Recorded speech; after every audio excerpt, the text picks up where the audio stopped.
Assalamualaikum warahmatullahi wabarakatuh. Berjumpa kembali dalam pembahasan materi pendidikan Pancasila hari ini bersama saya Aang Supriyatna. Pada kesempatan kali ini kita akan membahas mengenai materi dinamika dan tantangan Pancasila sebagai ideologi negara. Dinamika terhadap Pancasila sebagai ideologi negara dapat kita lihat dari beberapa era pemerintahan, yaitu ada pemerintahan masa Presiden Soekarno, kemudian era pemerintahan masa Presiden Soeharto, kemudian ada masa pemerintahan di era reformasi. Pada masa pemerintahan era Presiden Soekarno, di sini terjadi percampuran antara ideologi Pancasila dengan ideologi komunisme dalam konsep Nasakom. Nasakom itu adalah singkatan dari nasionalis, agama, dan komunis. Selanjutnya, masa pemerintahan Soeharto, di sini Pancasila diletakkan pada kedudukan yang sangat kuat, yaitu melalui TAP MPR nomor 2 tahun 1978 tentang pemasyarakatan P4. P4 itu adalah singkatan dari Pedoman Penghayatan dan Pengamalan Pancasila.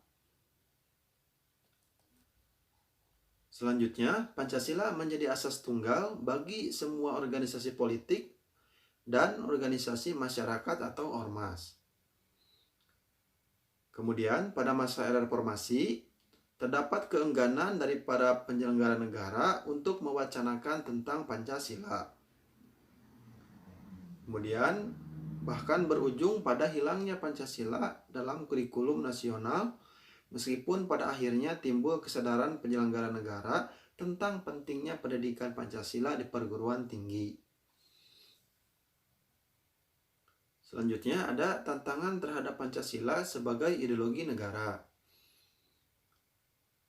Di antaranya adalah pertarungan ideologis antara negara-negara superpower antara Amerika Serikat dan Uni Soviet antara tahun 1945 sampai dengan tahun 1990 yang berakhir dengan bubarnya negara Soviet, sehingga Amerika menjadi satu-satunya negara superpower.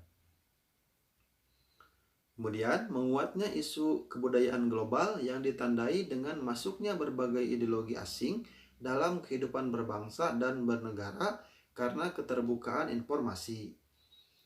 Seperti yang kita rasakan saat ini, ada yang namanya era globalisasi, kemudian ada era keterbukaan informasi.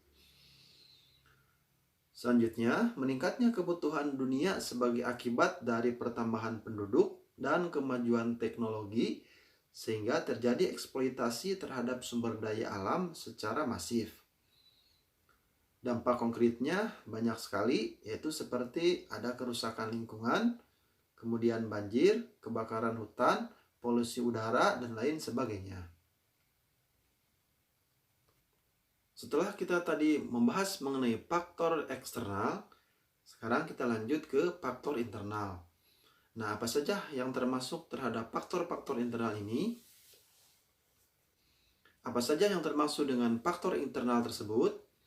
Yang pertama ada pergantian rezim yang berkuasa melahirkan kebijakan politik yang berorientasi pada kepentingan kelompok atau partai, sehingga ideologi Pancasila sering terabaikan. Selanjutnya, penyalahgunaan kekuasaan seperti korupsi mengakibatkan rendahnya kepercayaan masyarakat terhadap rezim yang berkuasa, sehingga kepercayaan terhadap ideologi menurun drastis.